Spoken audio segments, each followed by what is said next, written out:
live link? Yeah, I mean, you monitor it, you can teach it, you can get the work assessed. Yeah. We was challenged because a provision wasn't teacher-led, it was like a free... No, it's all made by the teachers here. It has to be teacher-led. Yeah, it is. Yeah, and to safeguarding, to be honest. Absolutely. Yeah, it's not a package. No. It's just a... So it's just... a platform. They hate it becoming a platform. I don't know what it's called. No. Yeah. Right, let's move on. So, that's just an example of around. Got some reds there again. So, great example. But we see we break it down into planning has been a really key factor in ensuring that the outcomes and the quality is really strong here, well, especially at Bridge and also at the sites. So we use Sims really well, and I've never actually seen it used this way in mainstream until I came here. Is that they use CLP, which is Curriculum Lesson Planner, which is one of the green little icons at the top of Sims, and it allows all your short-term, medium-term, and long-term plans to be stored, and it's all integrated in. And it creates, someone creates all the mark sheets to track progress. But these are already here as well. So in the assessment bit on Sims, our teachers would break it down into like a question level analysis, rank, style thing, whereby they break a unit down and then it's tracked in terms of how well they're doing against that unit. This is someone, 4 students in a group who perhaps haven't done that yet and they're just here, okay? So you might be able to, infer all sorts of different arguments from that, but you would have that alongside your traditional mark sheets as well, okay? I'll show you a mark sheet. I think I've got an example of one, hopefully. Yeah, it's an example of a mark sheet. Sorry if you can't see it very well, but we've got learners over here. When I got here, we had Sims mark sheets all over the place. We had different subjects or different terms. They were all on different mark sheets. We actually got a person to dedicate themselves to really sort of trying to tidy things up and get the data presented in a good way. So now we can actually see across the whole year. This just goes up to our term 4 at the moment. So for this student, we have their target, current attainment, and then some more current attainment there. Yeah, T1, term 1, term 2, attitude, behaviour and learning, term 3, term 4, attitude, behaviour and learning. So actually, correct myself from earlier, we do that twice a year, attitude, behaviour and learning. The data drops 6 times a year. And it just builds up a picture over the whole year. Okay? So it's been really, really powerful in doing that. So whether you're using a spreadsheet or be another program, it's something that can actually be very visual to start straight away. So not having to fiddle about by going from one bit to another, and it can track progress quite effectively. So that's actually quite a good example, showing that this, even though these grades are quite low here, there is progress being made, and they're actually above their target grade that's been shown by CATS. Okay? So what's any question? So what would happen, say, for example, if year 11 came in at term 2? Yeah, just blank. Blank. Yeah, we just pick it up from wherever they came in, their attendance. Yeah. Okay, any questions on that? Right, I'm just looking between bits, so sorry if I'm throwing everyone about here. This is just a sort of couple of screenshots from a bigger report. My job when I came in was to try and report whole school on progress, on attainment, headline figures, all sorts of things. We had a report which we do every term. This just shows on the left-hand side something that we've just tried to improve recently in terms of actually showing progress over a period of time. In our term reports, we show progress from term to term. In some instances, that can be quite difficult to show, maybe from March to May, they've actually made any progress. So we still have that, because we think it's really important. So as you see here, the top figure there would be the number of students and the percentage compared against, so the bracket there, compared against the previous term. Okay? Sometimes it would be by marks, sometimes it would be very little, depending on the length of the term of what things are being done in that term. So our training partners' feedback was like, yeah, okay, that's good. You're really trying to show incremental progress, but what about the progress over period of time. So then we thought, right, we'll look from term 1, if the learners, the ones who were on roll at that point, to where we are now. And it just shows expected progress. This is what, not just us as an organisation, but as part of the Pixel group of crews who are members of that group, came up with the concept of, right, so how are we actually going to show what is progress for crews and in AP context? And we said it's going to be 2 sub-levels of progress from any given starting point, really. Okay? When I did the progress data for that, sometimes it can throw up some anomalies and it doesn't quite come out perhaps as I wanted on certain occasions. So I said, well, why don't we include the next bit as well? In terms of if they're hitting their CAPS target or they're above it, then that can be counted as well. Because we were finding that, say, a child had got a CAPS target of a C, they were on a C when they came in, they're still on a C, really, when they leave. That's still, fantastic achievement, really, comparatively to where they were in terms of different context. I think the sub-level stuff, and as you say, the plus and the minus is also important when you tackle it before, but you don't get that on the actual outcome in August. So it's actually trying to show the progress from there. We do those fine levels as well. Yeah, it's just. I mean, you've got your sum right at the end. Yeah. Which is fine. Yeah. Sometimes when it's before the sort of So we do that as well. Yeah. Okay. Can I just say on that point, we do a similar system at Key Stage 4, and on our tracking of it, if they get a C, we call it a C+. Yeah. So then that should show the progress. Actually making progress. Yeah. So any other comments on that? Anyway, you can. Yeah. Do you, as you've given these figures, do you track them against the attendance as well? Yeah, attendance is tracked. This is just the academic side of But that's things. what's planned. Do you use your academic and your attendance tracking? Absolutely, yeah. At the same time? Yes, we look at all a range of measures. We have had a focus hugely on the academic side, and as I've been alluding to through the year, we need to be a bit more celebratory of our other basket of indicators.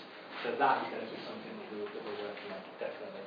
But we do, I mean, Charles got fantastic attendance, it's on their report card. No, I'm just thinking, if you've got a child who can work on their attendance, you can... Yeah, and they make progress. Yeah, exactly. Academically, it'd be nice to match those together. To merge it together, Yeah. exactly. Okay, that's good. I've actually got a report card, I'll go back, sorry for flicking through here. Right, anything else? That's just the headline data. Again, when we have our family partners in Ofsted, where am I thinking? Court Farms, is it? Yeah. They said, yeah, that's great. So what? Yeah. Australia said, we're rated by 20, my expectations is great. But they were like, we want to see progress. Yeah? We really want to see progress. So what if you get 40% HC? It might be that you, the cohort or whoever you've got, you show us what you guys are doing for progress. So that's where all the other things that I've shown you have come out of. And they're nowhere near perfect at the start. I'm not preaching to anyone, this is just what we do. And we know we need to keep improving and getting better at it as well. Yeah, but we just report on those targets there. Okay? So our current predictions, that would be amazing if we got that. On that note, we're looking at when I've met with all the other leaders in terms of AP, and they were reporting on their different outcomes. One of the people piped up and said, "What do you actually use? What are you? What's that? Is that 5A to C? What with from the basket 1 or progress 8, or how are you actually? What subjects are you using?" And I said, "Well, we're using every subject we can." Some people, we're still using like the vision to learn, the things that don't count in mainstream now. They're like, yeah, why not? It counts for students. We're going to report it.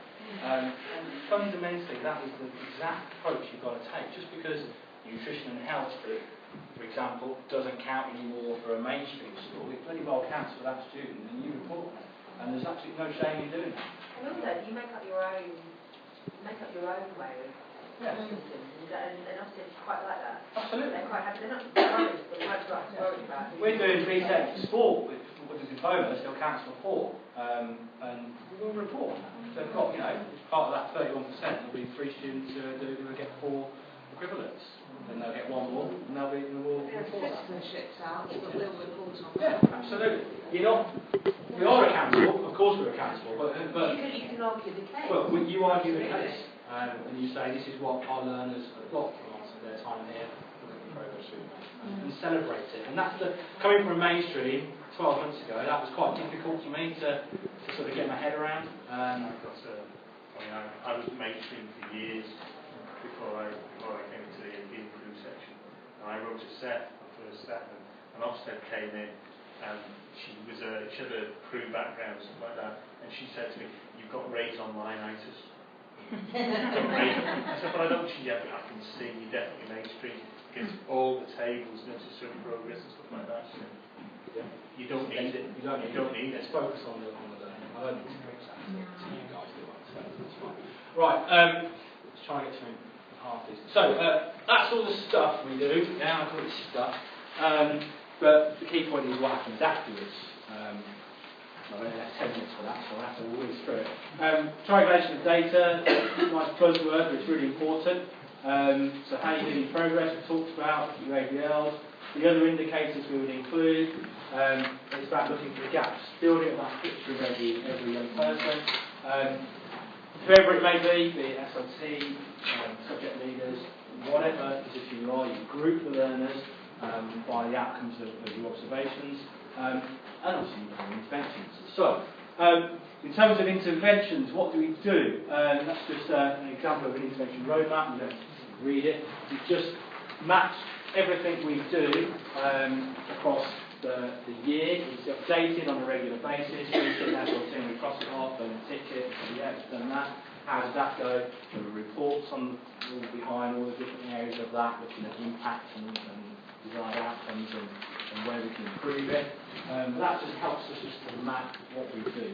Included in there just our sort of academic data when it's published and get the dates and things. It just helps us to organise ourselves in terms of where we're going with that. Again, work in progress. There's no near perfect, but it's just how we try to gather it all together. We've got a really, really good pioneering system, which I'm not, haven't been massively involved with. Steve Speck, my counterpart, who's appointed at the same time for assistant head, he's launched this wave system, three-wave system. It is superb, and it's obviously no, it won't relate directly to some of your context, but because we have staff and the system and structure, we can do it.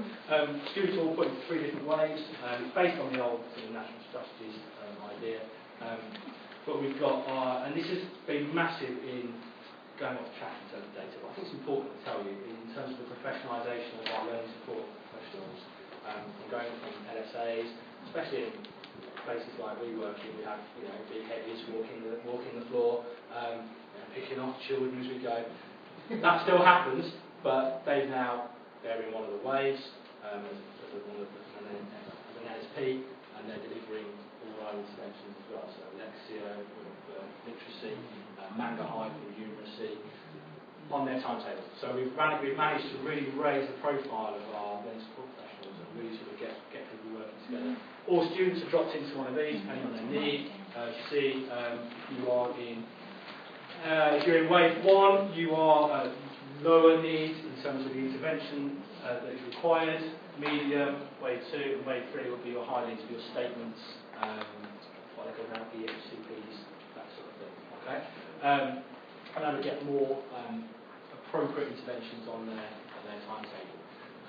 It's only just started, so in terms of impact, we haven't got huge amounts of data for it, but anecdotally we found it massively rewarding in terms of getting our LSPs to work with our students, and hugely rewarding for the students as well, who feel that they are really getting the one-to-one support and the small group support that we did anyway, but wasn't quite married up to the data in terms of who was getting what. Were we just throwing all our resources at 70 students? Who was getting the literacy? Who was getting the numeracy? It was a little bit more ad hoc. This has streamlined that and made it a very, very good process. So if you need to find out more about that, Steve Speck, S-Speck, so double S, P-E-C-K, Speck, yeah, S-Speck, at tbap.org.uk. Drop him an email, I'm sure he'll be happy to tell you all about this. that's a